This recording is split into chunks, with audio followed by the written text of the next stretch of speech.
excusas porque traigo la corbata en el bolsillo y no me han dejado ni ponérmela.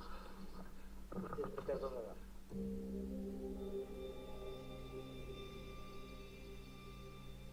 Yo quiero empezar diciendo que estoy seguro que nadie queremos que vuelva a pasar aquello que pasó. Y que nosotros tampoco lo queríamos entonces, ni lo queremos ahora. Pero justamente para que no vuelva a pasar, hay que tenerlo en cuenta en la memoria y no olvidarlo.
Renaud cambió mi vida mucho, mucho, mucho. Primero aprendí a dibujar y a pintar con él y además lo admiraba mucho porque era un comunista de todo corazón y quería cambiar el mundo y eso me entusiasmó.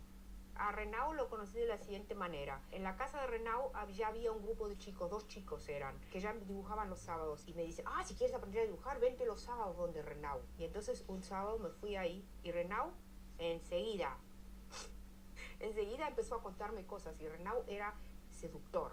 Renaud tenía una aura tremenda. O sea que él empezó a hablarme de pintura y de que cómo pintaba a Velázquez, cómo pintaba qué sé yo, qué sé cuánto, y del contenido y de la forma en el arte y qué sé yo.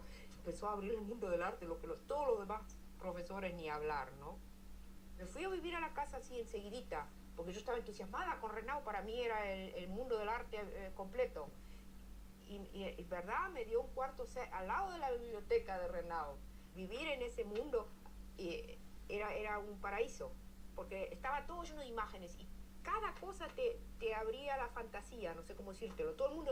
Todo estaba lleno de imágenes y ese mundo me encantaba a mí.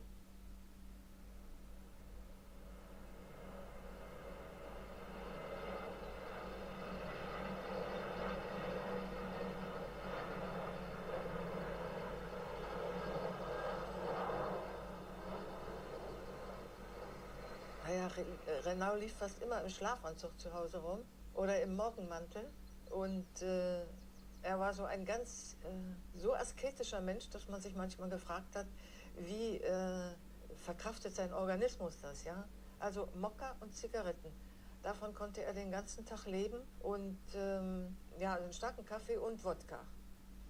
Ja, ich habe damals auch bei ihm etliche Wodka getrunken. Ja, das ist Kaffee ist ja auch das Erinnerungsgetränk an Renaud, oder? Ja, musste man immer trinken. Musste man immer diesen Instant-Kaffee trinken. Und seitdem kann ich den Kaffee nicht mehr trinken. Weil ich habe nicht nur damals Sodbrennen gehabt, das sehe ich heute, wenn ich das sehe, den Kaffee, krieg nicht hinter. Ich krieg dann gleich mal Sodbrennen. Durch Renaud entfahren, ja. Na gut, das ist was Schlechtes von Renaud, okay, aber alles andere war gut. Nee, aber das war ja auch gut. Das trinkt man ja heute auch nicht mehr. Aber der hat ja Kaffee getrunken ohne Ende, nicht? Das ging ja früh los bis abends und immer, die Büchsen leerten sich immer, die standen dann alle. Ja, da wurde die Farbe angerührt anschließend. Ja, genau. Ja.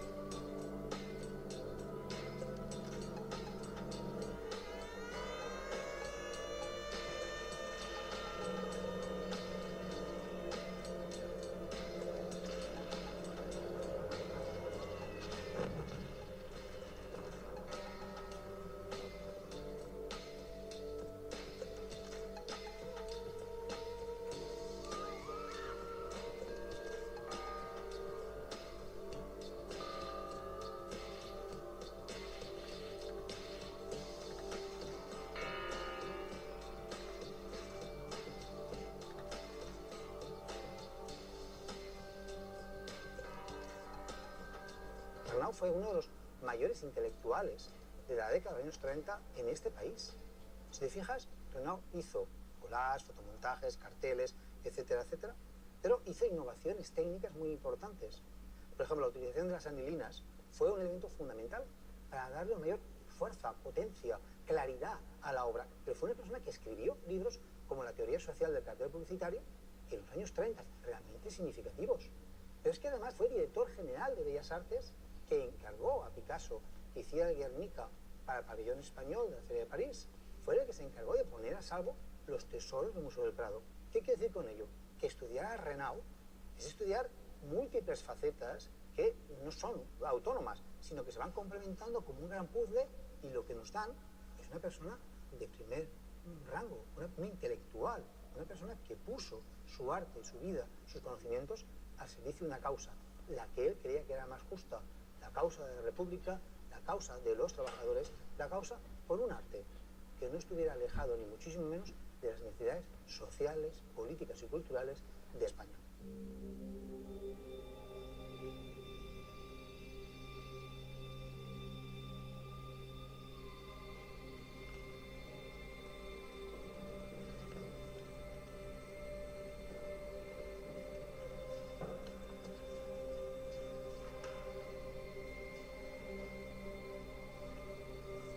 Yo creo que la obra de Renaud casa perfectamente bien con lo que podemos denominar las vanguardias de principios de siglo, de las décadas de los años 20, de los años 30, de los años 40. Ten en cuenta que Renaud, en su producción artística, estuvo muy influenciado por dos elementos fundamentales. Uno, lo que podemos denominar sobre todo la tendencia del dadaísmo alemán. John Herzfeld, Raoul Hassmann, Otto Dix, George Grosz, etcétera, etcétera. Y también por lo que podemos denominar la línea de constructivismo ruso. Hay que tener muy en cuenta que la obra de Renaud se desarrolla en unos periodos realmente aciagos para nuestro país, pero aciagos también para Europa. Es decir, estamos posiblemente en una de las décadas más dolorosas, más violentas de lo que significa España y lo que significa Europa. Y en ese momento Renaud tiene un compromiso muy claro, se posiciona muy claramente. Y entonces Renaud no solamente es que cuadra muy bien con todos estos sectores, sino que es un elemento destacado de producción artística y de ética personal en toda Europa.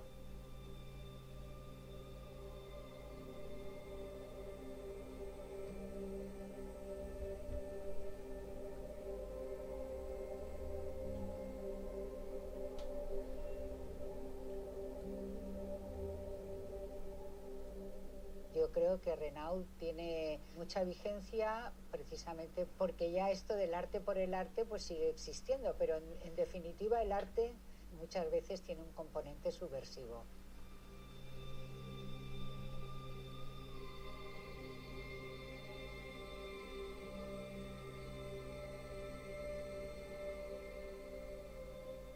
Y el componente subversivo de la obra de Renaud puede ser una fuente de inspiración y una conexión con el arte que se está produciendo en la actualidad.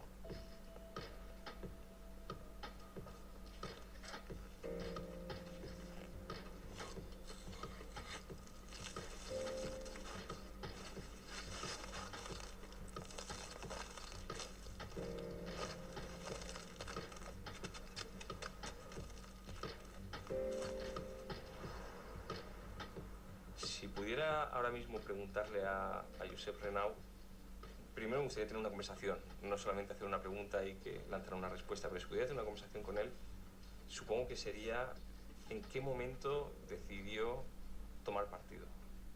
Creo que es algo muy valiente por parte de un artista tomar partido. No solo él, sino todos los artistas que en un momento en el que la sociedad se fracciona en dos, tienes que elegir bando. Podía haber elegido el otro bando. Podía haber sido el cartelista del franquismo, podía haber sido el cartelista de los ricos. Pero ¿en qué momento te la juegas y eliges el otro bando? También podías haber estado en los dos, o podías haber estado al margen, pero no, es una persona que se involucró. Y eso es algo que siempre me ha llamado la atención de muchos artistas. Hay un punto en la vida del artista que dices, vale, ¿qué me la tengo que jugar? ¿Qué momento fue ese? ¿Cómo lo hiciste? ¿Por qué? Yo creo, por lo que he visto sobre su obra, es que era un hombre de profundas convicciones. Y creo que él creía en lo que hacía.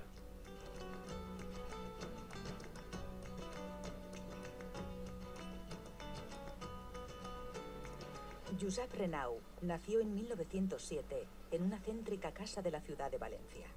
Su padre, profesor de la Escuela de Bellas Artes San Carlos de Valencia, pronto introdujo a sus hijos en un mundo lleno de imágenes. Renau recordará siempre las largas horas de taller en las que su padre restauraba importantes cuadros propiedad de la iglesia o de la aristocracia del momento. Pero pronto, y por razones de salud, la familia Renau se traslada al barrio marinero del Cabanyal, y es allí donde Renau estableció el paraíso de su infancia. Animales fascinantes, veleros y una playa salvaje hicieron que Renau deseara ser marinero.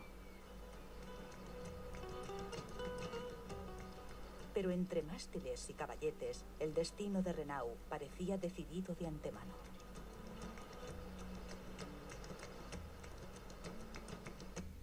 El padre cogió a todos los hijos, varones, en un momento determinado, los sienta en una mesa y dice: dibujadme esta pataqueta. Y entonces el padre consideró que Renau, el primogénito, podía ser una persona que podía dedicarse al oficio. Y entonces le puso a trabajar, le puso a hacer ejercicios. Le hacía pintar a sus hermanos, que estaban hasta las narices de posar para él, le hacía naturalezas muertas, le hacía pintar paisajes, y todo esto le valió para que luego, cuando entra en la Escuela de Bellas Artes aquí, le hacen un examen, lo pasó con la gorra. La enseñanza que se daba aquí era una enseñanza clásica, por decirlo de alguna forma, sorollista. Entonces a él le parecía eso inmoral, y entonces él tomó la decisión de protestar. Y entonces un día que había un señor mayor que hacía de modelo, Renau le pintó de color violeta y de color verde, puros. Y entonces, claro, en la escuela todos se escandalizaron, empezando por sus compañeros, luego los profesores, y claro, inmediatamente el padre le llamó la atención. Aprovechó la circunstancia para ponerle a trabajar en Gráficas Ortega. Y entonces empezó a ganar hasta premios. Y llegó un momento en que él ganaba más que su padre. Aquí vuelve a aparecer la figura del padre, que tiene muy buena amistad con José Francés, un crítico de arte muy influyente, que le permite la posibilidad de hacer su primera exposición, donde había bodegones, había retratos de la familia y había dibujos que de alguna manera daban ya un perfil de lo que podía ser el futuro ilustrador José Renau. Él dice que no le gustó el ambiente que había en Madrid, las señoritas finas que iban a las exposiciones, el aspecto académico reinante en la capital, y que entonces toma la decisión de no hacer más exposiciones en su vida. Él vuelve de Madrid y durante un año está padeciendo una crisis interior profundísima. Producto de esta crisis es el primer fotomontaje que él hace, que es El hombre ártico, que es un prodigio, en el que realmente es un autorretrato de cuál era su estado anímico. Y entonces ahí descubre que el arte tiene una función social y que, puesto que a él le están utilizando la alta burguesía de una manera tan burda y a él le parece tan inmoral, va a dedicar su arte a la clase obrera, a la lucha obrera, al proletariado. Y encuentra en un entorno anarquista muy activo en aquella época en el País Valenciano, y en el cartel, en la ilustración, en el fotomontaje, una manera de expresarse y de ganarse la vida. Estamos hablando de una revista anarquista como Estudio que tiraba 75.000 ejemplares en la Segunda República Española y que distribuía en América Latina. No es ninguna broma. Entonces, Estudios, Orto, hasta que nace Nueva Cultura como un proyecto propio de un artista de izquierdas que en aquellos momentos ya llevaba unos años militando en el Partido Comunista de España. A mí de su obra me conmueven facetas muy diferentes, porque tiene un aspecto, diríamos, más popular, vinculado precisamente al cartel ese de las arenas, que hubo un momento que estaba en todas partes porque resultaba atractivo, pero luego, claro, su parte, diríamos, de compromiso político provocativo y comprometido es muy fuerte. Incluso he visto ahora unos fotomontajes que tenía sobre el aborto legal en los años 30.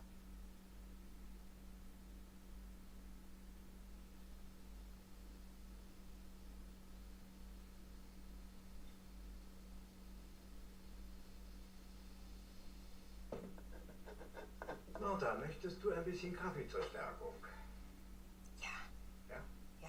Ja, bitte, ich habe Durst. Gut. Kannst du mir ruhig ein Tässchen bringen? Alles klar. Danke, Martin. Bis gleich.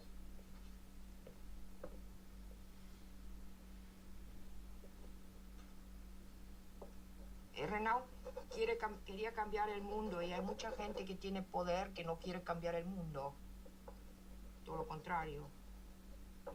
Lo que sí era, la cuestión es que los mismos comunistas muchas veces no eran comunistas, sino gente que tenía dogmas en la cabeza. Y no sé cómo explicarlo eso ahora, pero es decir, en 2 palabras no se puede. Pero Renaud era de esas personas que hablaba de solidaridad, de trabajar para todos. Es decir, cosas que a nosotros, a los jóvenes, nos interesaban mucho. Es decir, no pensaba en el dinero, digamos eso. Y la sociedad de hoy siempre está pensando en el dinero. Y todo cuesta dinero. Y no se hace más nada. Después me contaba, los murales en México los hicimos con el sueldo de un electricista, Siqueiros y yo. O sea que el hombre vivía como pensaba. Que eso sí es raro. Martha, dein gewünschter Kaffee kommt. Oh, danke, Martin. Aber bitte sehr. Oh, das ist ja Josep Renaud. Zum Trinken. Renaudcito. Ja. Ich will doch ein Geschenk machen. Alles klar, sehr schön. Deshalb habe ich es ja auch Gut. gezeichnet. Sehr gut. Danke. Bitte gern. ¿Debe la gente buscar al arte o debe el arte buscar a la gente? Esa cosa tan china la planteé a los 20 años, a la edad de jugar a fútbol, ¿no? Después de unos éxitos que tuve en Madrid, aquí en Madrid, y inesperados, ¿no? Y yo me dije, no, el arte tiene que buscar a la gente.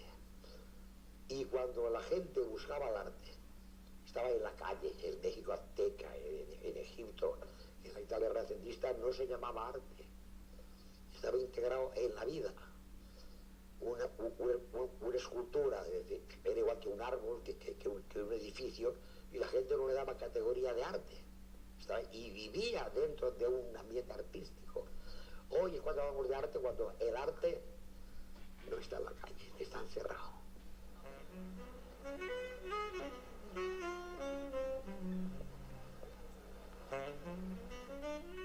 De los primeros trabajos de Renaud apenas tenemos muestras, pero en la tercera planta de un edificio señorial deshabitado desde hace años permanece oculta y en silencio, en pleno corazón del bullicioso barrio del Carmen, una auténtica joya del artista valenciano.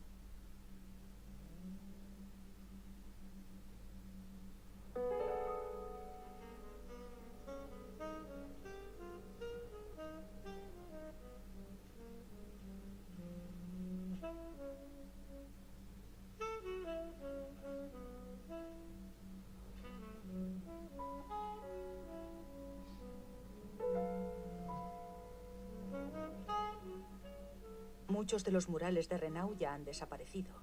En España tan solo se malconserva una muestra que nos recuerda los inicios de Renaud como artista déco. Mientras, en Alemania, muchos de sus trabajos de madurez ya han desaparecido. La conquista del cosmos, realizado para la televisión de la extinta RDA, o su espectacular Marcha de la Juventud hacia el Futuro, solo las podemos disfrutar ya a través de bocetos y fotografías.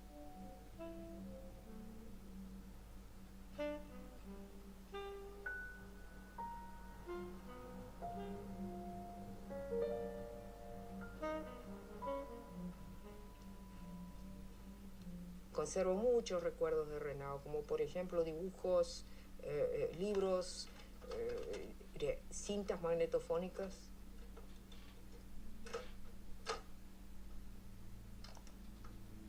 Estoy muy sorprendido porque casi siempre se separa la vida de la política.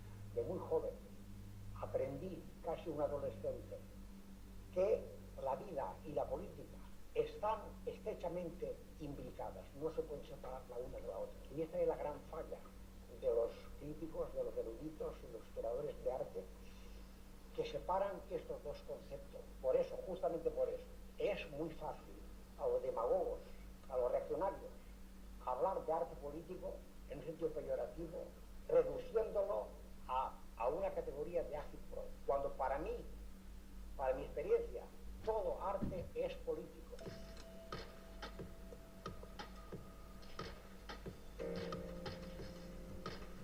En el punto de la obra de calle sí que estoy de acuerdo con Josep Renau. Creo que la manera más directa y más accesible al público de llegar al arte es a través de la calle. La calle es comunicación directa, es un mensaje que dura lo mismo que el impacto, fracciones de segundo. Pero a la gente le gusta, a la gente le llega. La gente además quiere comprar ese tipo de arte, que se transforma después en ilustraciones, en serigrafías, en dibujos, cuadros. Estamos consiguiendo conectar con la sociedad. Ese es el punto en el que yo me veo en confluencia con Renau. Creo que Renau era una persona que quería conectar con el mayor número de público posible. No hacía un arte para las élites, no hacía un arte para los museos o para la casa de un burgués o para una colección privada. Ya sea a través de la obra de calle, ya sea a través de los carteles, és un arte que llega a les masses. La veritat és que des del primer moment va ser un personatge que a mi em va, i teníem una edat molt distinta, però em va apassionar, perquè a més era tartamut, era botitxós, i això li donava una certa gràcia, perquè arrencar la frase li costava i l'arrencava sempre amb una estranya genialitat, una genialitat i una sorpresa, sempre, a part de les històries que contava, de la guerra, de la postguerra, i sobretot les històries humanes que contava ell. I bueno, allò li donava una gràcia especial. Jo recordo una nit Renau em diu, escolta, veig el que em passa amb dia, estava fent Nueva Cultura, y me ve Gil Albert, en mig de la guerra, Gil Albert, y digo, oye, tengo un artículo, Renau. ¿Qué artículo tienes? Digo, uno que se llama Los sombreros de mamá. Y vaig a agarrar l'article i vaig desfer, los sombreros de mamá, pagant-se la gent en el front.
La relevancia de Renau durante la guerra, yo creo que pocos tuvieron tanto, sobre todo en relación a la defensa del patrimonio.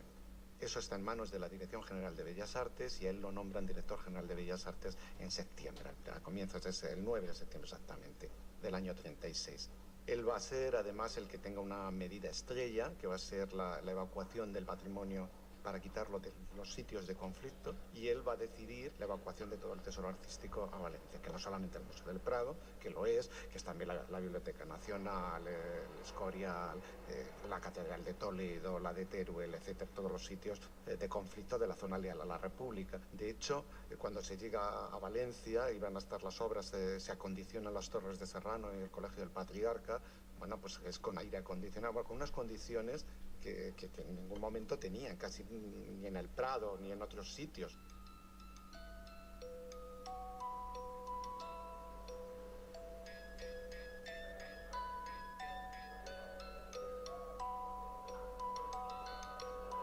Que las distintas exposiciones que se han hecho sobre este patrimonio recuperado en el 39, sin que Renau tenga una placa en el Museo del Prado, es una deuda histórica que el gobierno español y sus autoridades culturales no le hayan reconocido el papel histórico que jugó Renau. Que bueno, se habla de otros responsables de la Junta del Tesoro, pero por encima de ellos la autoridad política era José Renau. A pesar de las destrucciones que hubo en un principio, de toda revolución, guerra, hay destrucciones, ¿no? Se paró eso, se controló y y se salvó la parte sustancial del tesoro artístico español. Y yo estoy contento. Es el trabajo que más me satisface de los que he hecho yo. Y es lo que menos tiene que ver con mis principios. Sin embargo, ahí está. Las obras de Prado están en su sitio y podían no haberlo estado. Podían no estar ahí ya y no existir en las obras. Entonces el tesoro en el pueblo español, sea cual sea el signo político que lo dirija. Y eso éramos muy conscientes de eso en esa época, ¿no? Y por eso se dedicó un esfuerzo que no se conoce.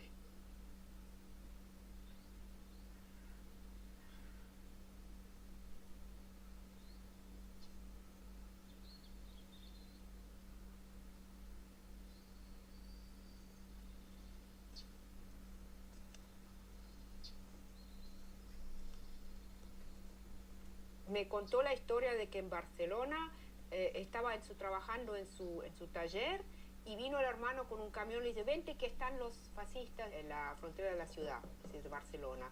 Entonces, boom, se agarró una cajita así con negativos, lo que tenía lo más rápido posible y se fue con él. O sea que dejaron todo ahí.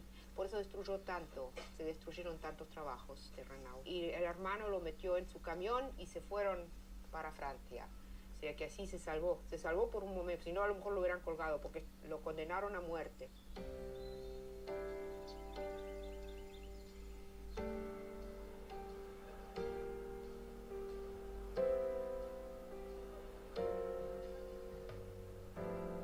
Cuando él sale de Burdeos en el Van Damme, él va para Nueva York y en Nueva York le buscan publicistas americanos que conocen su obra y le quieren dar trabajo. Muy bien pagado. Y él dice que no, que se va a México con Siqueiros.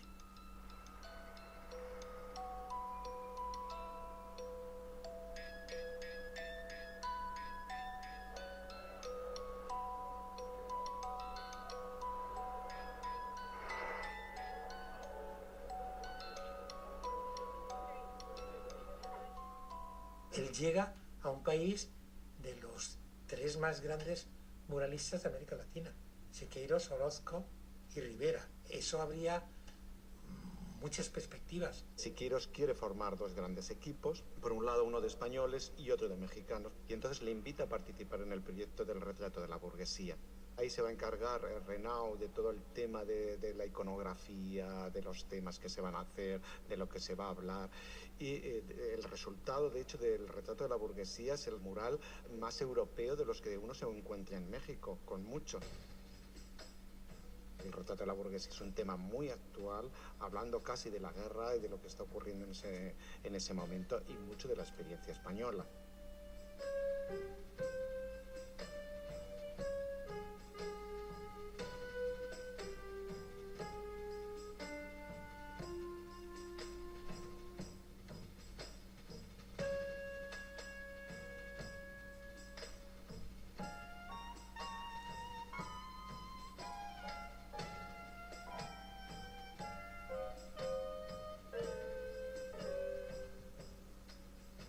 Se dio cuenta de que él no podía ser un exiliado, él no podía creerse un exiliado. Él lo que tenía que ser es un señor que se había ido a otro país, por las razones que fueran, a buscar trabajo y a trabajar y a ganarse la vida. Y entonces él empezó a hacer carteles de cine, de Cifesa, además algunos de ellos, Cifesa, películas producidas en España.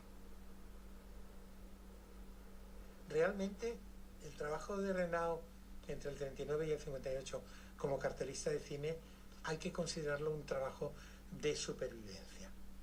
Hasta tal punto que yo en el primer encuentro que tuve con Renaud en Berlín en el verano del 75, nunca me habló de su obra como cartelista de cine.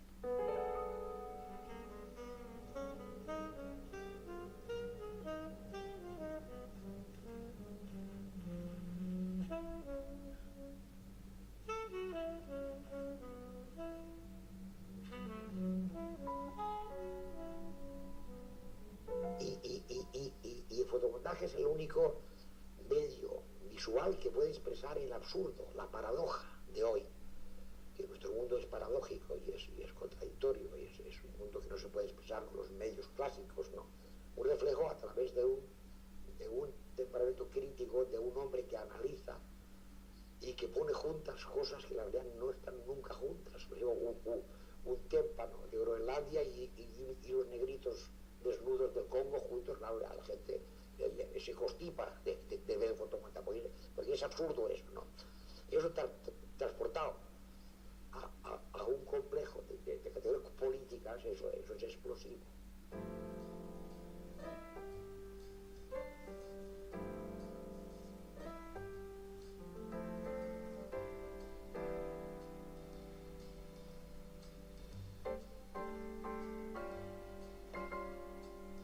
American Way of Life es la obra cumbre de Renaud. Estuvo más de 27 años para hacerla, la empieza en el 49. Es una crítica feroz a la Guerra Fría y sobre todo al sistema de vida americano. Fue su gran trabajo, a él lo que le distraía y tal era esto, ¿no? El fotomontaje a través de su imaginación. La conexión pop sí está clara, o sea, puedo decir, bueno, es una especie de repaso a toda la iconografía de la cultura de masas americana, vamos, subvertida, mirada críticamente, bueno, que está muy bien planteado. Y yo estoy bastante de acuerdo que efectivamente es un trabajo de pop.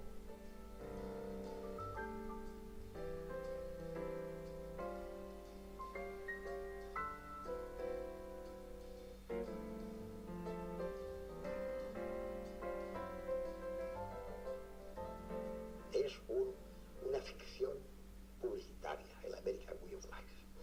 Y eso es lo que hago yo, no un ataque a los americanos. Estos hombres, los americanos, han inventado un lenguaje universal que se entiende en todos lados, porque lo quieres meter Coca-Cola, pasta de los dientes, refrescos y esas cosas, y lo entienden en todos lados. ¿Por qué no utilizarlo para decir otras cosas? Aprovecho esta oportunidad para decir con mucha claridad que yo no soy un antiamericano. Yo tengo mucha simpatía por los americanos como nación, como pueblo, pero yo soy antiimperialista. Y los aspectos imperialistas de los Estados Unidos, como antes de los ingleses o de los hitlerianos, yo lo combato con toda mi fuerza. I do not believe that I should devote an hour or a day of my time to any personal partisan cause.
Él se va de México porque está harto de trabajar para la industria, para el capitalismo, y se le ofrece la posibilidad de trabajar para el socialismo en el que él creía.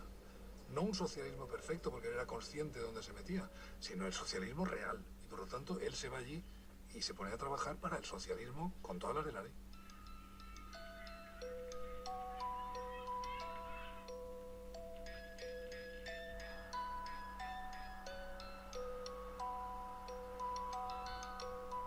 Renau llegó a Berlín un oscuro marzo de 1958, en plena Guerra Fría y a escasos 3 años de que se levantara un muro que dividiría la ciudad. Allí llegó Renau creyendo que por fin su polémica serie The American Way of Life sería publicada, pues así se lo había prometido Walter Hajnowski, redactor jefe de una popular revista satírica alemana.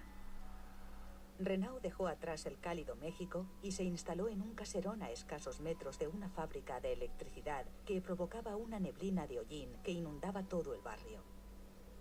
Renau estaba desconcertado. Nadie fue a recogerlo al aeropuerto, nadie le enseñó la ciudad, y 24 horas después de su llegada, un coche lo recogió en su casa y lo llevó a través de un paisaje nevado a la sede de la televisión de la Alemania Oriental. En pleno corazón del socialismo real, Renau estaba a punto de emprender una nueva aventura. Bueno, el caso es que cuando él llega a Berlín se encuentra con que Walter Hajnowski ya no es director del Eulenspiegel y es trabaja para la televisión alemana. Y le propone a cambio que intervenga en un programa de caricaturas que hacían en la televisión. Y el hombre, aquello de hacer caricaturas, él confiesa que le supo muy mal, pero por otro lado era una persona disciplinada, a pesar de su anarquismo, y aceptó que tenía que ganarse la vida y hacer aquello. Y estuvo haciendo durante un tiempo, participando en estas caricaturas que hacía sobre un cristal, hasta que ya pues empezó a conocer el mundo de la televisión y entiende que puede hacer dibujos animados, que puede hacer animación.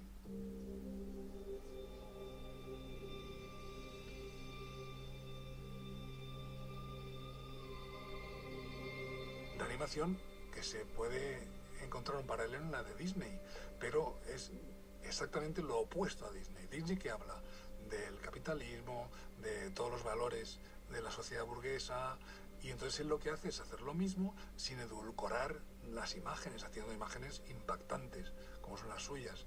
Y entonces se lo propone a la televisión, le aceptan y empieza a hacer algunas películas.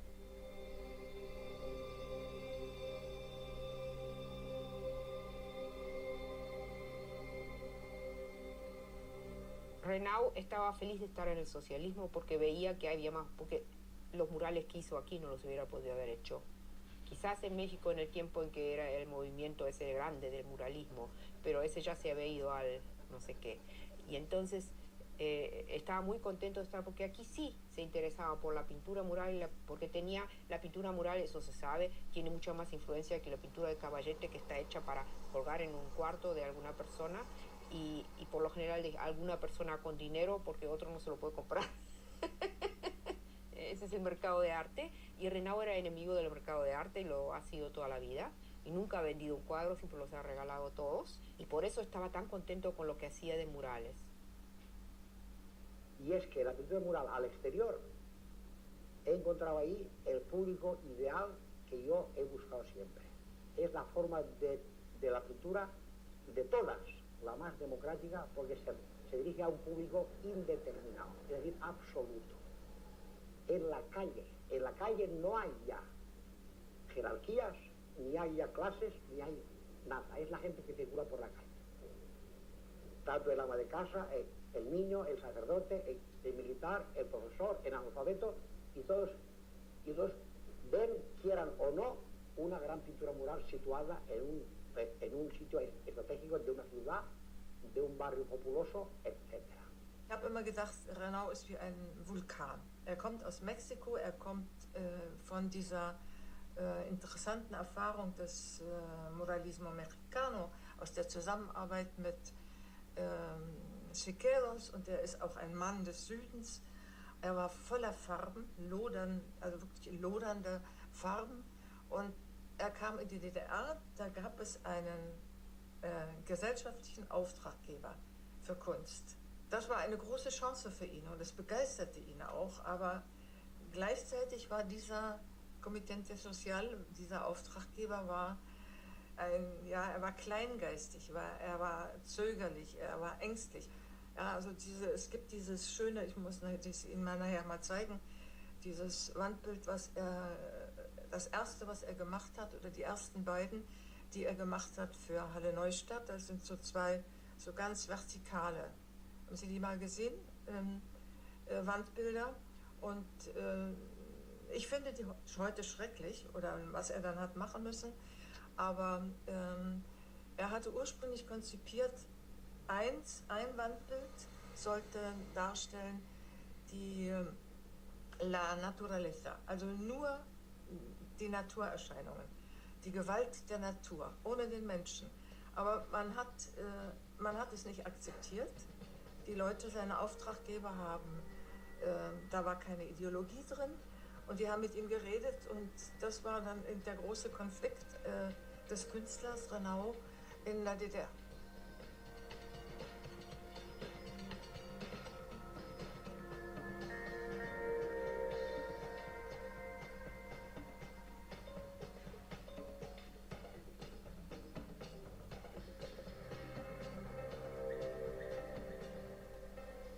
Furioso Renau, y entonces dice, y ahora van a ver lo que les hago. Y el otro mural que está a la derecha, que seguramente lo fotografiaron, que se ve la cabeza de Marx y qué sé yo, qué sé cuánto, dice, ahora les meto todo lo que quieren, y todo banderas rojas, palomas, Marx, todo metido en el cuadro ese para que lo aceptaran. Pero lo hizo a regañadientes, porque Renau sabía muy bien que eso es contraproductivo. Eso es contra Marx y es contra los ideales, pero la gente tonta sí es, o la gente que le falta cultura, digamos eso. Todas las corrientes estéticas hasta ahora están contra el contenido político y social del arte. O sea, que allí el arte es libre, pero no es peligroso, es un juego. Aquí le tienen miedo porque toman en serio al arte, porque saben que es una cosa muy seria el arte. Pero tenemos la desgracia de que todos nuestros dirigentes son analfabetos totales en el arte. Y le tienen miedo al arte. No de una manera clara, pero ven que dentro hay algo que no lo pueden controlar ellos. Y yo he sido testigo de eso, por ejemplo, es objeto de Halle.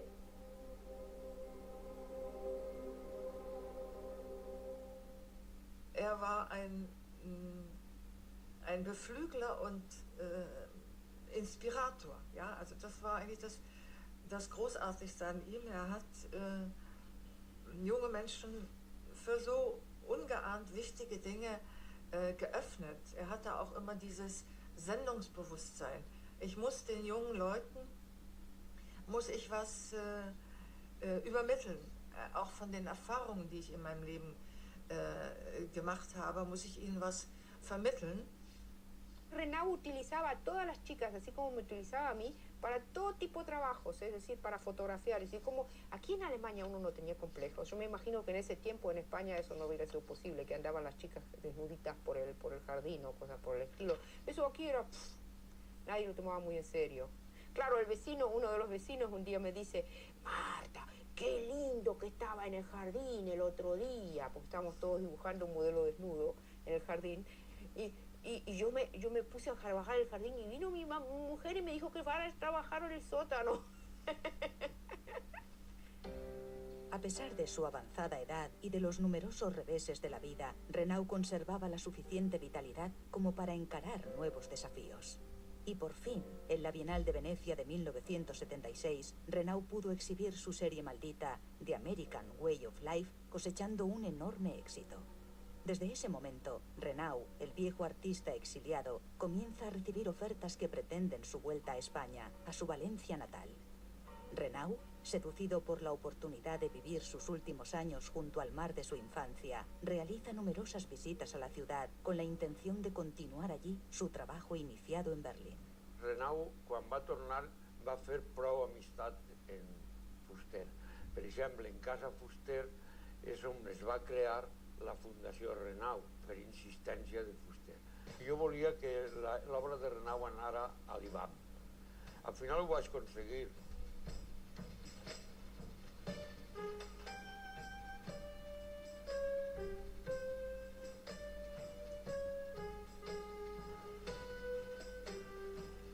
Yo desde hace muchos años, esto lo digo con mucha seriedad, y esto es lo que es una especie de si no testamento, casi testamento. Eso lo digo para que quede mí me pasa algo, que yo no quiero que esto se destruya. Él tiene que estar todo junto siempre. Yo no sé qué forma le dará la gente esto en Valencia, ni qué situación jurídica se encontrará. Ahora yo no sé nada.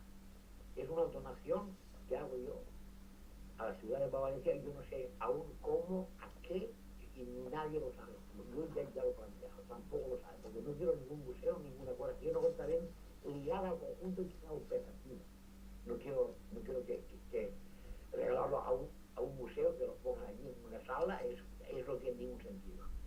A ver qué formas se encuentra. Pero esto quiero que quede claro, que esa es mi voluntad, la mía. Porque yo ya les dije también que a mí no me interesa nada de fundación, Renau, ni museo, nada, una cosa operativa. Que la gente joven siga adelante por este camino, mejorando las cosas, modernizándolas, cambiándolas y que esto siga para adelante. La veritat és que una nit, i ahir ve la història com dona la fundació, com és fundació, estàvem Rosa, Fuster, Renau i jo.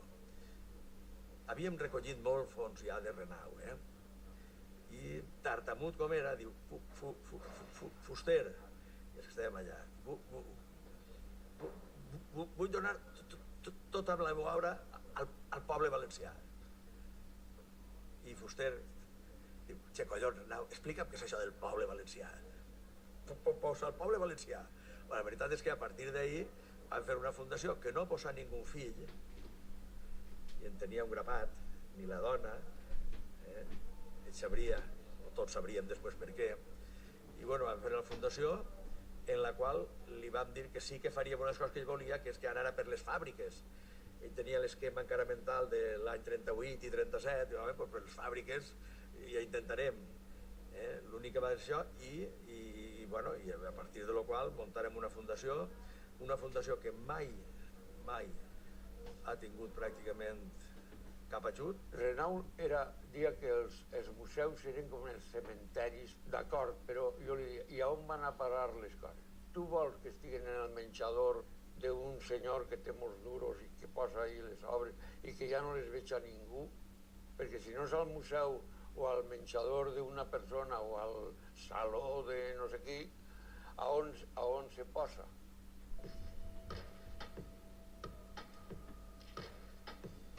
Hay un chiste que dice que cuando estás en una exposición, una gran exposición con muchísimos coleccionistas y muchos artistas, es el único sitio donde puedes ver a los banqueros hablando de arte y a los artistas hablando de dinero. Siempre va a estar junto, el arte y el dinero. En la sociedad en general hay miedo al enfrentamiento, a la confrontación. Existen redes sociales donde cada uno es libre de decir lo que quiere y de insultarse pero nadie se va a partir la cara, nadie va a morir por un ideal.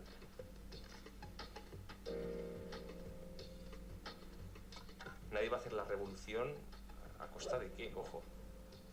Y Renau es una persona que puso su vida en peligro. La otra opción es callar. Para mí no es una opción.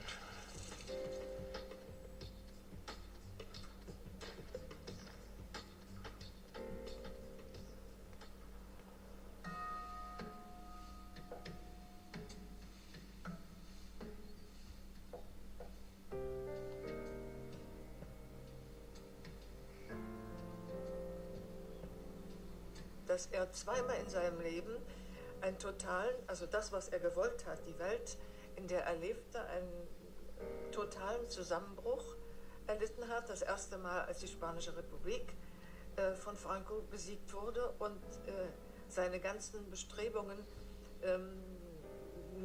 die Begeisterung, mit der er über die Spanische Republik sprach, ja, für das, was er da gemacht hat. In der DDR hatte man nicht gekannt sein ganzes Leben vorher. Also das kannten nur Eingeweihte und Freunde und auch die Kunst, die er da geschaffen hat. Und jetzt brach wieder eine Welt zusammen, in der er gearbeitet hatte, und es entstand ein neues Deutschland, und da kannte man ihn auch wieder nicht.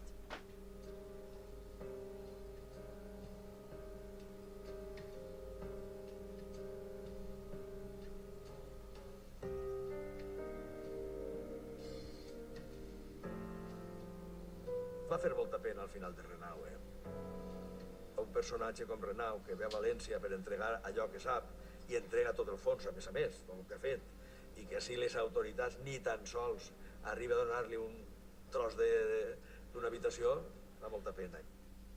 Yo digo, tuvo suerte de morirse en el 82. O podría haber vivido hasta el 88. Pero ahí todavía ya hubiera visto mucho antes lo que pasaba. Era un hombre, digamos, de la República Democrática Española.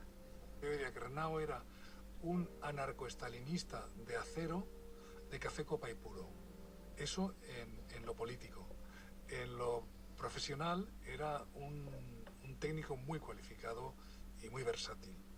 En lo personal y familiar era una persona seductora, pero despòtica e inaguantable. Renau era un encant. Jo estava enamorat d'ella. Era un encant. Tots estàvem enamorats de Renau.